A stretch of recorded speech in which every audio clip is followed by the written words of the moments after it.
Olá, eu sou José Antônio Conte. Estou começando aqui no seu canal legislativo mais uma edição do Assembleia Entrevista. Estamos recebendo aqui no estúdio a Procuradora do Trabalho, Patrícia de Melo Sanfelice, que é Coordenadora Nacional de Combate ao Trabalho Infantil por parte do Ministério Público do Trabalho.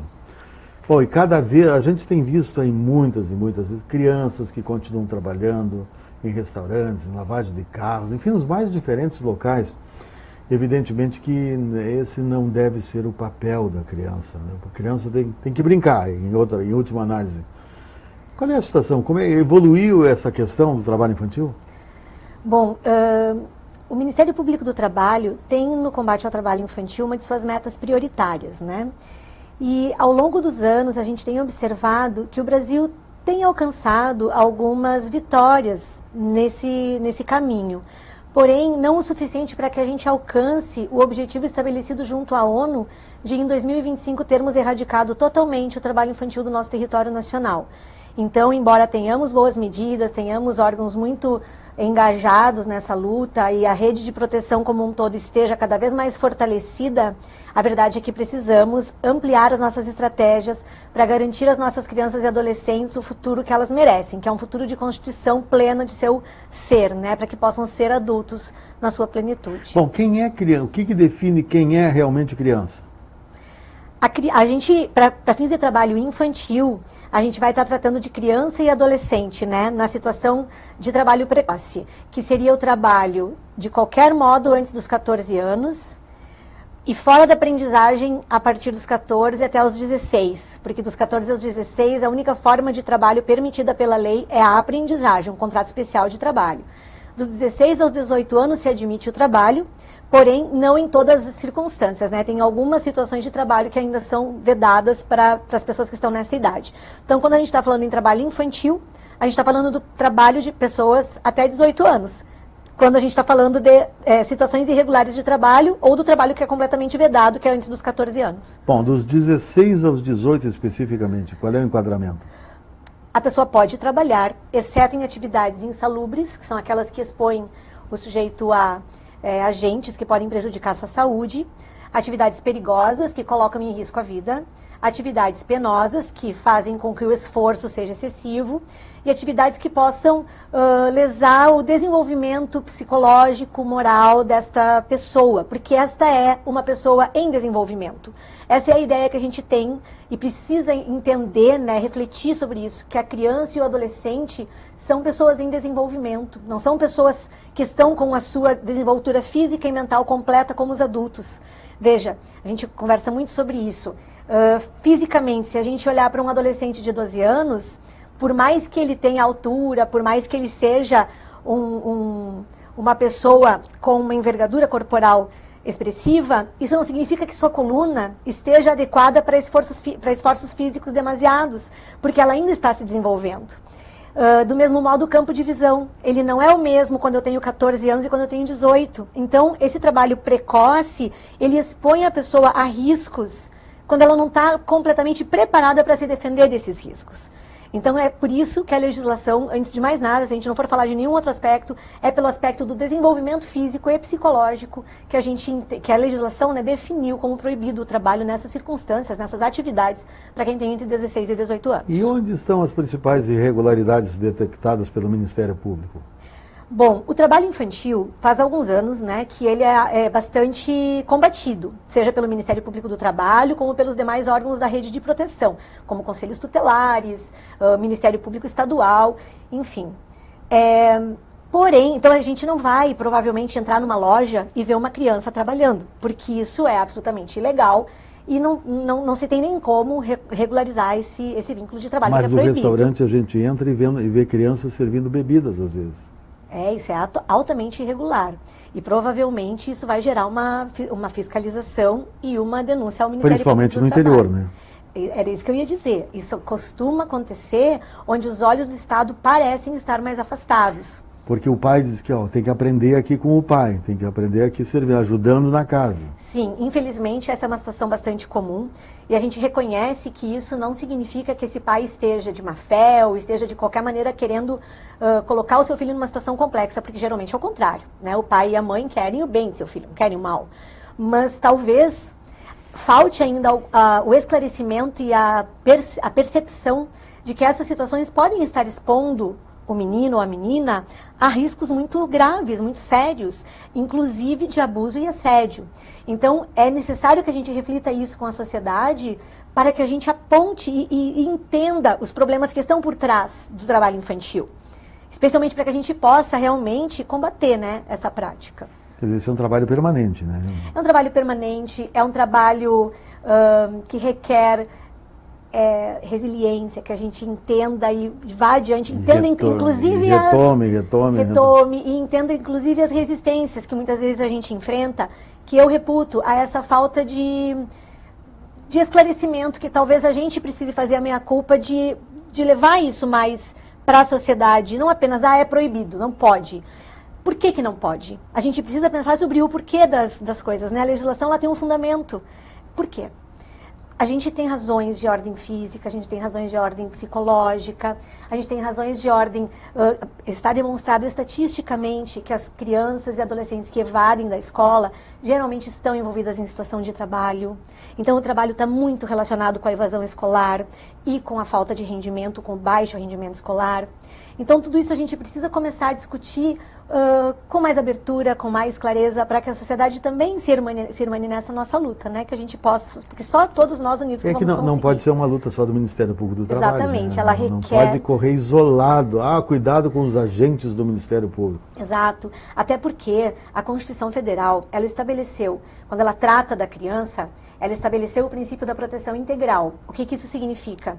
Que todos nós, Estado, sociedade civil, eu, você, todos nós temos um papel na proteção da infância, para que ela possa se desenvolver plenamente. Justamente porque é uma pessoa em desenvolvimento e é, antes de tudo, uma pessoa que tem direitos. E as pessoas, às vezes, esquecem o Estatuto da Criança e do Adolescente, ou nunca leram, né? Ou nunca ficaram sabendo também. Ou fazem uma leitura negativa, sem perceber que o Estatuto é resultado de uma construção legislativa histórica, de uma época em que a criança não era vista como um sujeito de direitos, era vista como, muitas vezes até mesmo como um objeto, como algo que pertencia, talvez, aos pais.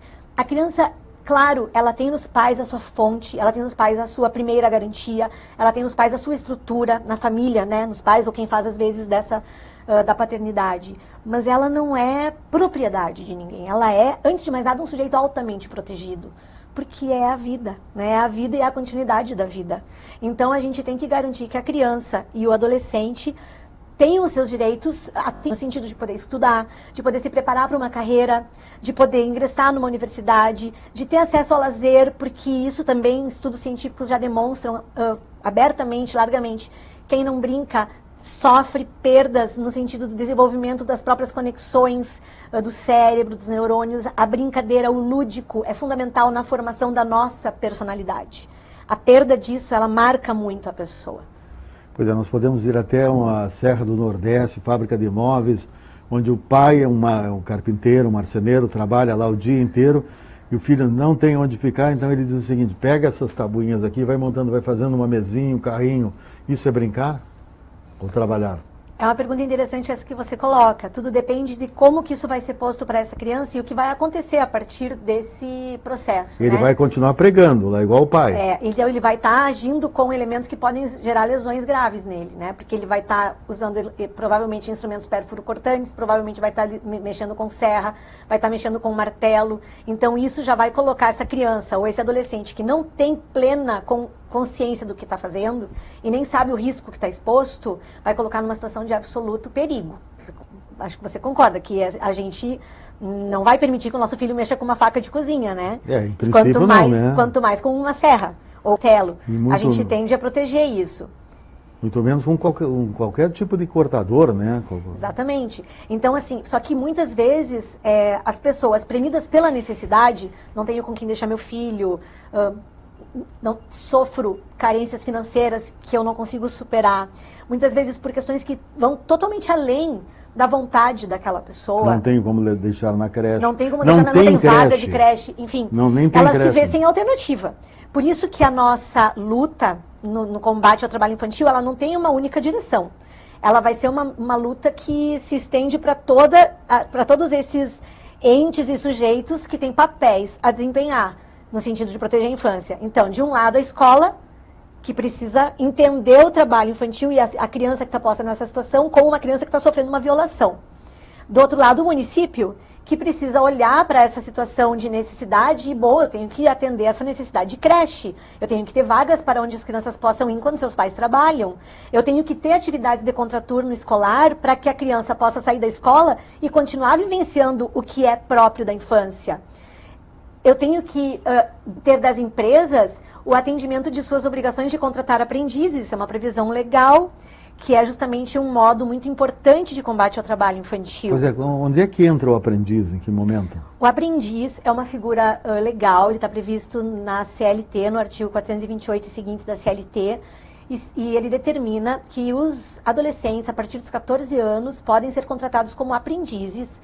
É um contrato especial de trabalho, não é um contrato de trabalho normal, é um contrato de trabalho voltado para o aprendizado de um ofício. Então, o foco do contrato de aprendizagem não é o trabalho, mas sim o aprender, né? Então, a empresa vai contratar aquele jovem, aquele adolescente, para que ele aprenda uma atividade que pode determinar, inclusive, o seu futuro. Quer dizer, é um ângulo completamente diferente. Completamente diferente. Mas a diferença é porque não é em casa e porque é num lugar especializado? Não é só isso, né? O contrato de aprendiz garante todos os direitos que o empregado tem. Então, quando a pessoa é contratada como aprendiz, ela tem direito a um salário, ela tem direito a férias, ela tem direito a 13º, ela tem direito a recolhimento de fundo de garantia, é um primeiro emprego. E já conta tempo de serviço. Tá, mas o pai não pode contratar em casa. Em casa não, porque daí vai ser trabalho doméstico, e trabalho doméstico é uma das piores formas de trabalho infantil. Mas se ele tem uma indústria, se ele tem um restaurante, o caso aquele... Ele pode contratar como aprendiz, mas lembrando que a aprendizagem, como foco da aprendizagem, não é o trabalho, e sim o aprendizado, a parte principal da aprendizagem se dá em aulas teóricas. Então, sempre existe, além da empresa e do aprendiz, uma entidade que é concedente dessa aprendizagem. Quer dizer, tem que se reportar a alguma instituição. Ao Sistema S, Senac, Senai, Senar, que tem a obrigação de oferecer os cursos de aprendizagem. E também existem entidades formadoras, que são entidades sem fins lucrativos, que estão qualificadas pelo Ministério do Trabalho para prestar aprendizagem.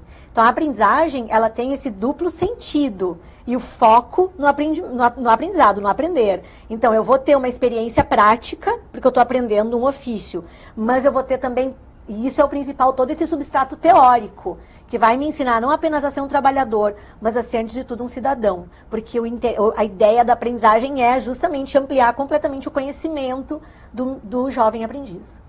Muito bem. Quem é que tem colaborado com o Ministério Público do Trabalho? O Ministério que faz suas investigações, dá suas batidas, ou alguém chama a atenção, está acontecendo isso aqui? Certo. Nós temos uma rede muito engajada, construída em todo o Brasil. Um órgão parceiro, por excelência, é o Ministério do Trabalho. Porque o Ministério do Trabalho é quem efetivamente vai fazer as fiscalizações, que vão eventualmente demonstrar que a empresa não está cumprindo a cota de aprendizagem, ou se um cidadão faz uma denúncia, por exemplo, de que existe um menino trabalhando num restaurante, quem vai lá ver se existe mesmo esse menino é o Ministério do Trabalho, que vai então tirar esse menino, ele vai fazer a retirada desse menino da situação de trabalho e vai encaminhar a notícia para o Ministério Público do Trabalho tomar as medidas judiciais ou administrativas que são cabíveis. Então, o nosso parceiro por excelência é o Ministério do Trabalho. Nós também temos uma parceria aqui no Rio Grande do Sul muito forte com o Ministério Público Estadual.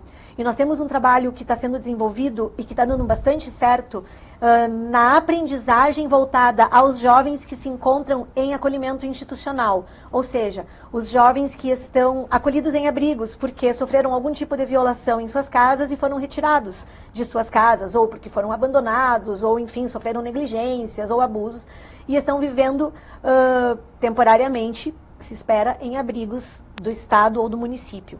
Aqui em Porto Alegre, a gente tem 72 desses jovens em aprendizagem profissional. Essa sistemática ela foi feita com o apoio do Ministério Público Estadual, que nos auxiliou a encontrar esses meninos que estão em idade de aprendizagem. Nós temos uma parceria muito importante com os conselhos tutelares. Temos nos conselhos tutelares a nossa ponta, né, os nossos olhos lá onde estão acontecendo eventuais irregularidades.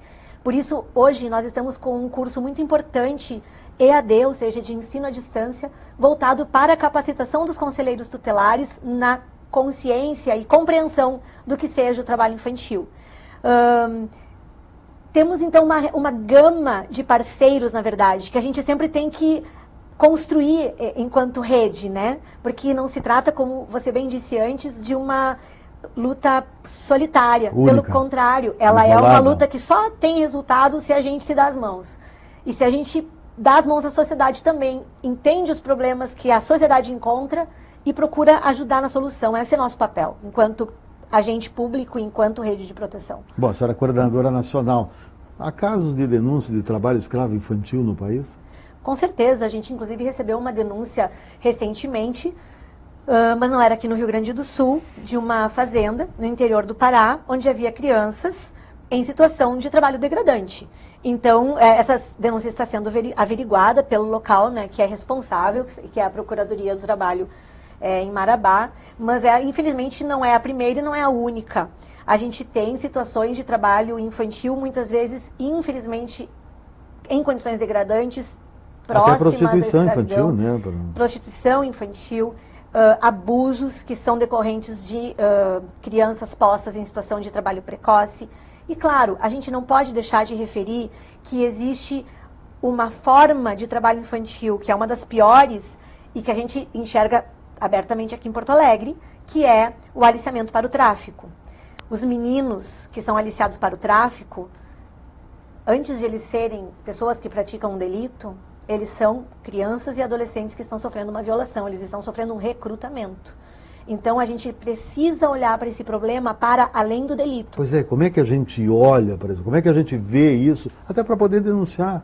Porque boa parte do trabalho é feito através de denúncias, né? Sim, com certeza. O Ministério Público do Trabalho, ele se movimenta a partir das notícias que ele recebe de irregularidades.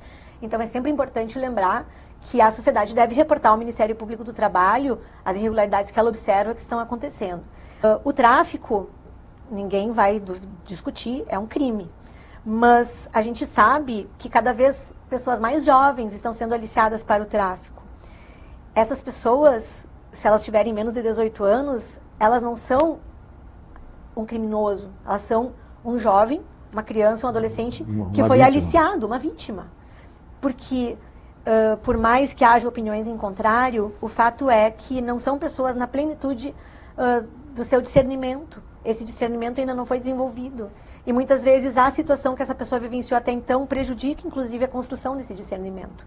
Então, sim, essas situações precisam ser denunciadas tanto ao Ministério Público do Trabalho como ao Ministério Público Estadual, porque a gente precisa resolver esse problema não com a ampliação de vagas ou com a diminuição da maioridade penal, mas com a solução do problema na origem. Como fazer para que esse recrutamento pare de acontecer?